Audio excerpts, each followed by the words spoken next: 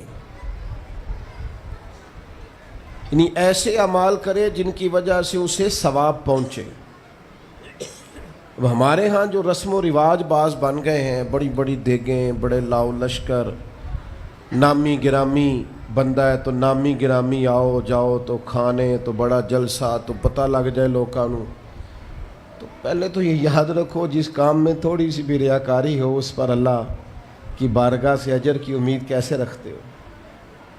جب تک عمل خالص لوجہ اللہ نہیں ہوتا, جب اس پر ثواب مل نہیں رہا تو جائے گا کیسے.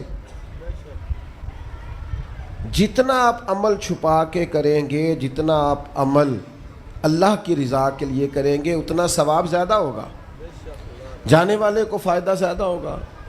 وہ میں ختموں پہ جاتا ہوں کئی دفعہ تو وہ کہتے ہیں اتنے لاکھ روپیہ مسجد کو دیا, اس کا بھی اعلان کر دیں. اتنے قرآن پاک پڑھے ہیں تو اس کا بھی اعلان کر دے. کس کو بتا رہے ہو اعلان کر کے؟ اللہ کو تو پتہ ہے تم نے کیا پڑھا ہے. یہ پرچیاں پڑھ پڑھ کے کس بات کی سنا رہے ہو, کیا مطلب ہے اس کا. حضرت عبداللہ ابن مسعود رضی اللہ تعالیٰ عنہ فرماتے ہیں بعض ریاکار مر کے بھی ریاکاری نہیں چھوڑتے.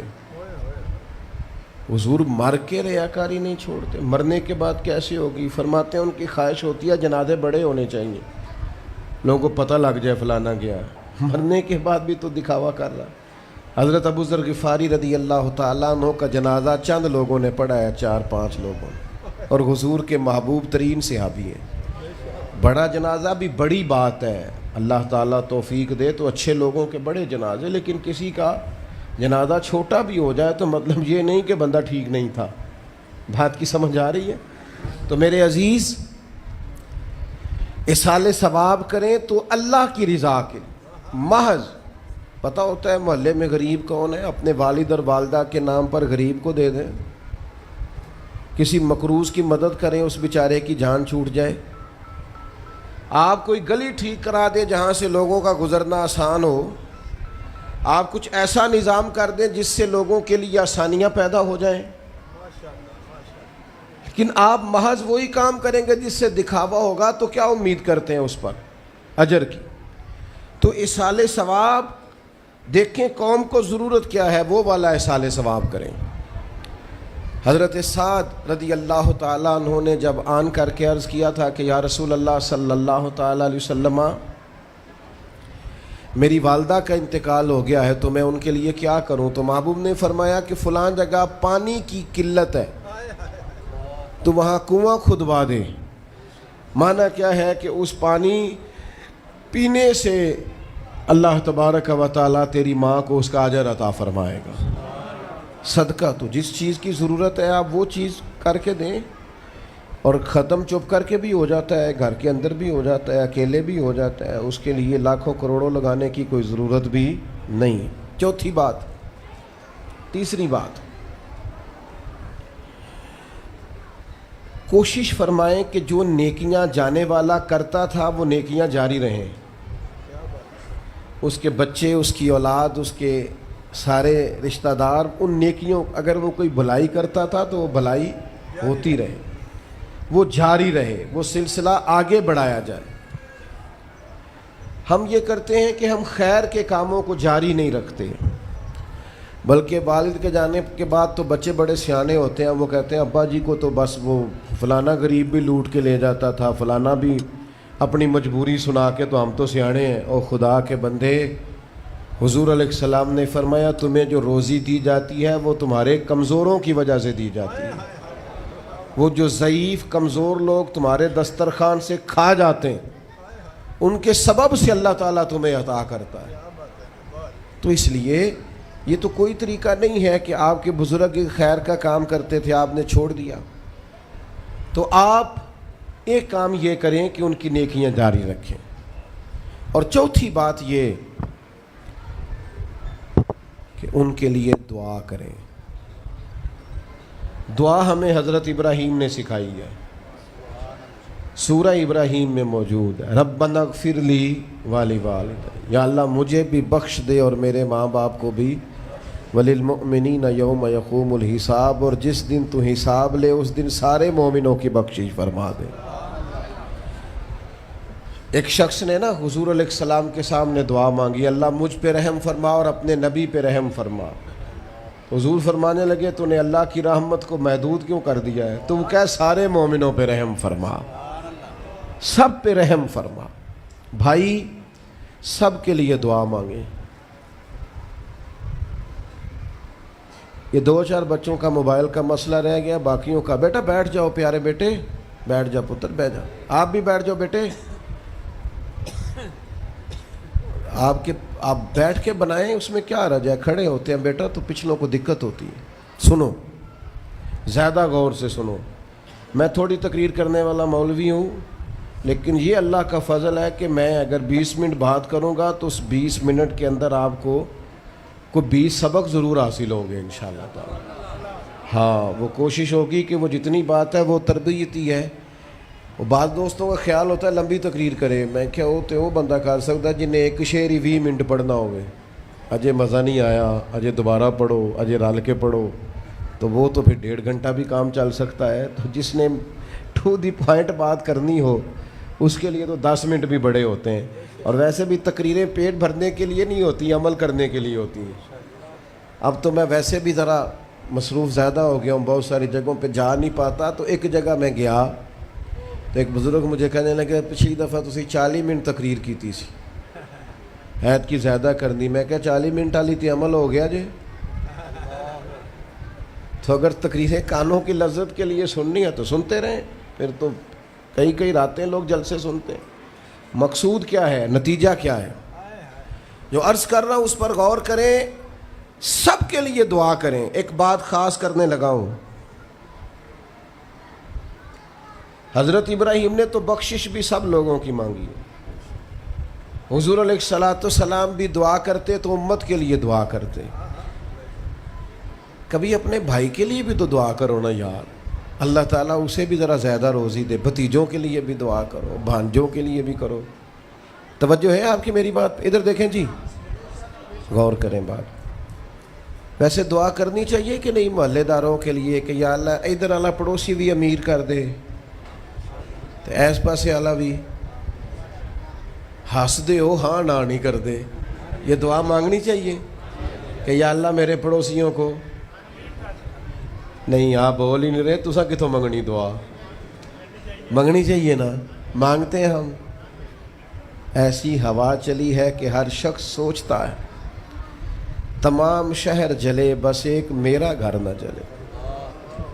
او خدا کے بندے, کبھی محدود نہ کر خدا کی رحمت, سب کے لیے مانگ اس سے. وہ بڑا کریم ہے. تو کیا یا اللہ سب کو دے اور سب کے صدقے ہمیں بھی دے. لیکن ہم نا دعاؤں میں بھی اپنا ظرف اور حوصلہ بڑا نہیں کرتے، گنجائش پیدا نہیں کرتے. دیکھو داتا گنج بخش علی حجویری رحمۃ اللہ علیہ نے لکھا ہے کہ ایک بندہ نا حج کرنے گیا تو ہر جگہ دعا مانگتا تھا، یا اللہ میرے دوستوں کو نیک کر دے، یا اللہ میرے دوستوں کو نیک کر دے. عرفات میں بھی، منا میں بھی، مزدلفہ میں بھی، بیت اللہ شریف کے پاس بھی، ہر جگہ یا اللہ میرے دوستوں کو اچھا کر دے. ایک بندے نے اسے کہا، یار یہ عجیب دعا کرتا ہے تو، میرے دوستوں کو نیک کر دے، اپنے لیے بھی تو مانگنا. تو کہنے لگا، اللہ کے بندے میں ہر وقت دوستوں کے بیچ رہتا ہوں، اگر وہ نیک ہو گئے تو میں بھی انشاءاللہ ہو جاؤں گا. ان کی صحبت میرے اوپر بھی اچھا اثر ڈالے گی، چونکہ رہتا جو ان کے بیچ ہوں. ہمارا علاقہ امیر ہو گیا تو انشاءاللہ ہم بھی ہو ہی جائیں گے. لوگوں کے رزق میں برکت ہوگی تو ہمارے رزق میں بھی تھوڑا سا نا کشادہ دل کریں ہر معاملے میں. اور سنیں حدیث پاک، نبی کریم علیہ الصلوۃ والسلام نے فرمایا، جو دعا اپنے بھائی کی غیر موجودگی میں اس کے لیے مانگی جاتی ہے نا، اللہ وہ دعا جلدی قبول فرماتا ہے. اور حضور فرماتے ہیں جب تم اپنے بھائی کی غیر موجودگی میں اس کے لیے دعا مانگتے ہو، اللہ تمہارے سرانے فرشتہ کھڑا کرتا ہے اور فرشتہ کہتا ہے، مالک جو یہ اس کے لیے مانگ رہا ہے پہلے اسے عطا فرما. تو کیسی سعادت کی بات. لیکن سینہ کشادہ کرنا پڑے گا، دل بڑا کرنا پڑے گا، حوصلہ بڑا کرنا پڑے گا. جب تک دل، طبیعت، حوصلہ یہ بڑا نہیں ہوتا اتنی دیر تک لطف. حضور کی ساری امت کے لیے دعا مانگیں کہ اے اللہ جتنے خوش عقیدہ ہیں محبوب کے غلام، سب کو جنت عطا فرما، سب کے لیے کھول دے دروازے جنت کے. دعا اللہ کی. اچھا پھر دعا مانگنی بھی ذرا ذوق سے چاہیے.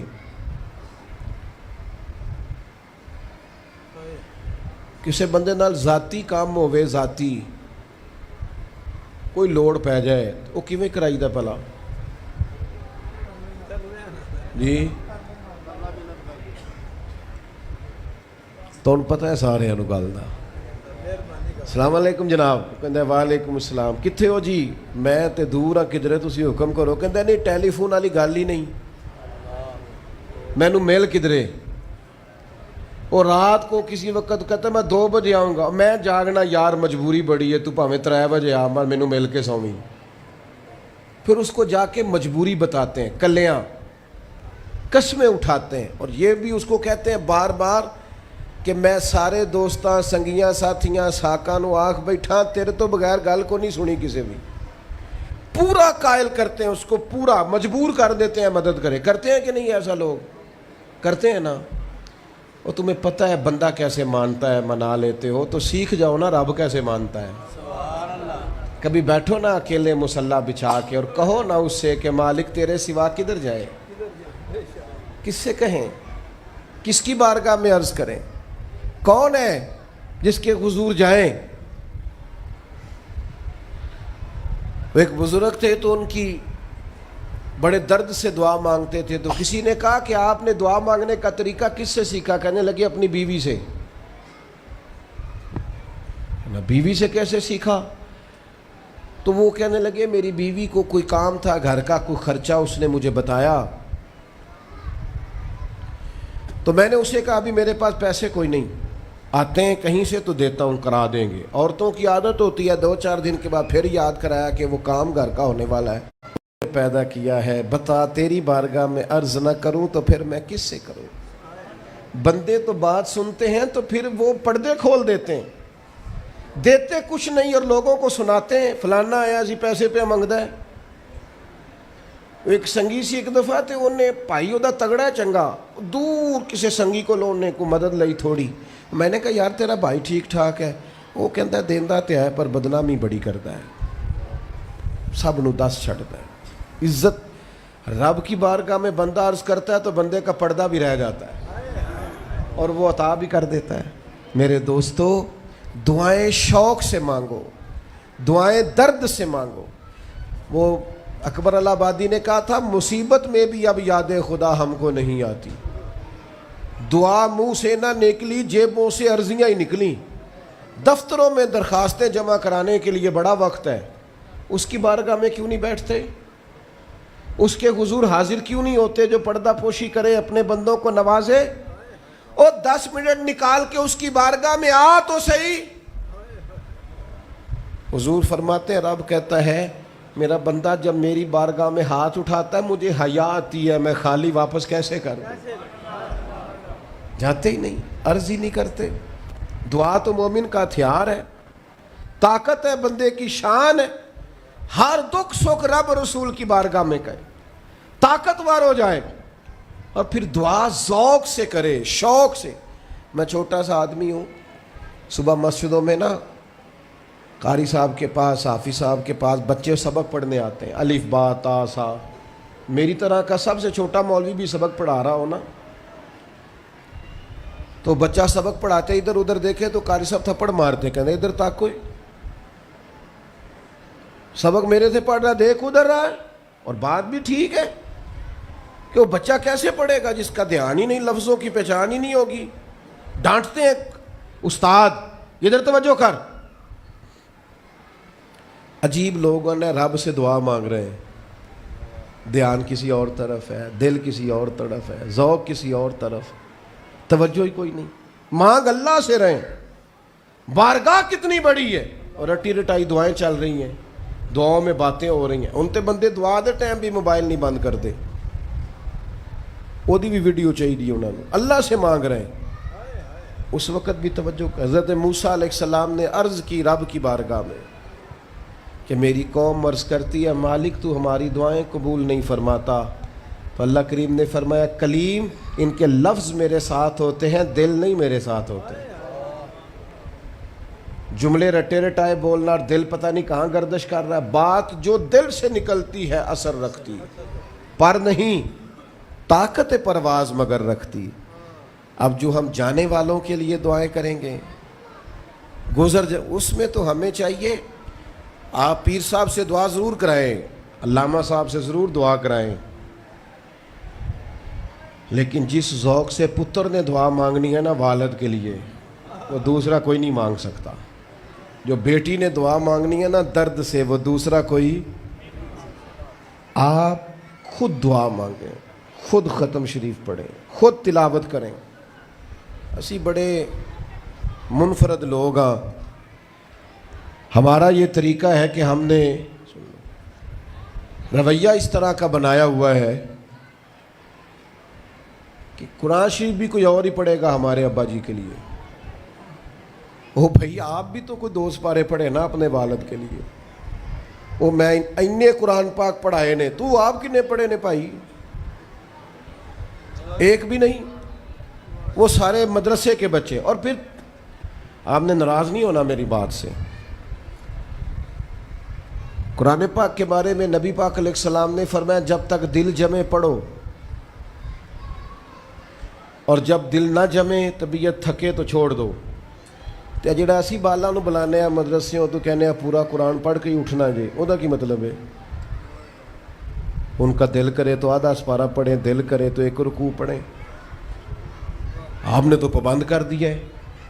کس بنیاد پر پابند کیا آپ نے؟ آپ خود پڑھیں۔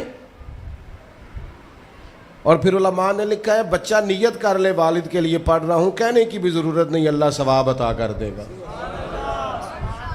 خود 1 سپارہ نہیں۔ اور بیٹا بیٹی بھائی سنیں میری بات، اللہ آپ کو سلامت رکھے، میری بات سنیں۔ اب ہم نے کرنا کیا ہے؟ اب کرنا یہ ہے کہ ہم نے خوب دعا کرنی ہے۔ آج بھی جن کے ختم کے لیے ہم آئے ہیں نا، ہمارا دل پورا لگ جائے، اس طرح بندہ رب کو مناتا ہے نا۔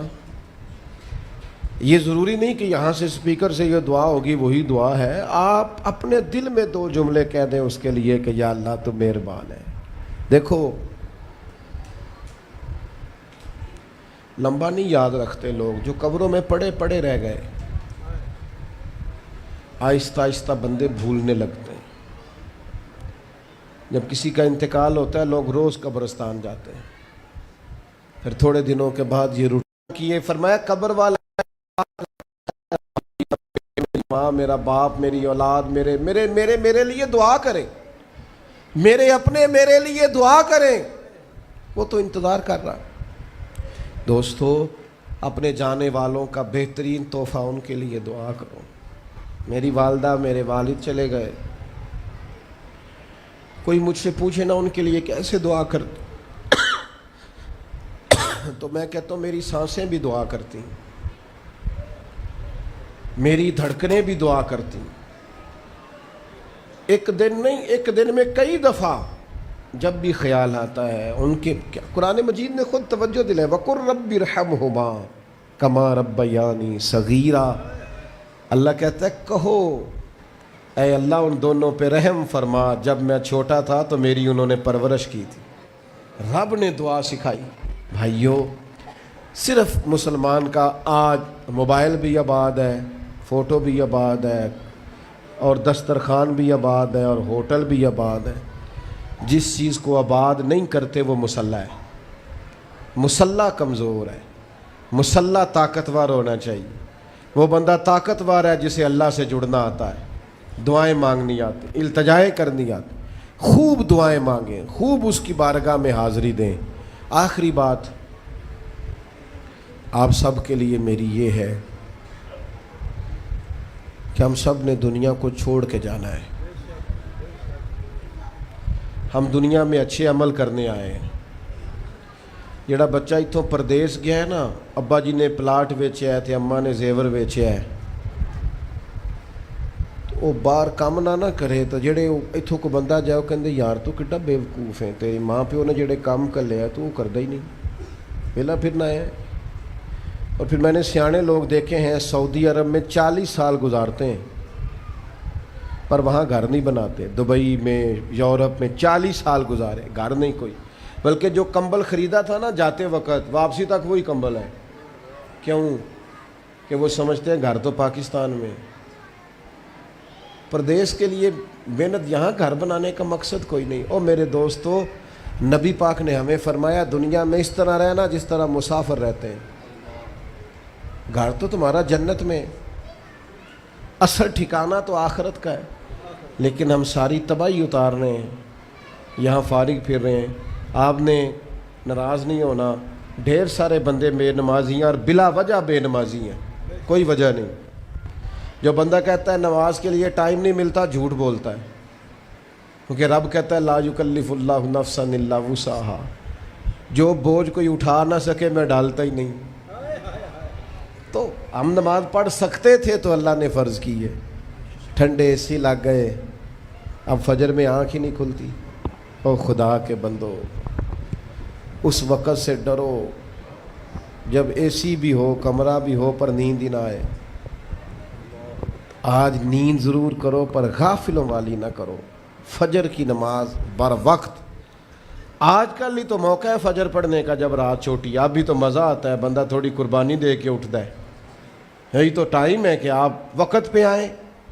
اور یہ ذمہ داری ہے گھر کے بزرگوں کی کہ وہ جس طرح ناراض ہوتے ہیں نا میری روٹی کیوں نہیں ٹائم نہ پکی, انہیں ناراض ہونا چاہیے کہ تم نے نماز کیوں نہیں پڑھی.